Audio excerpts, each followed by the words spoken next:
Hello guys, welcome back to another video.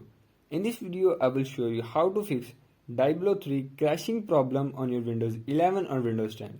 So to fix this issue, follow every step as I am showing in this video, and do not forget to subscribe this channel and also press the bell icon for the latest upcoming videos. Hope so this will fix your problem and help you a lot.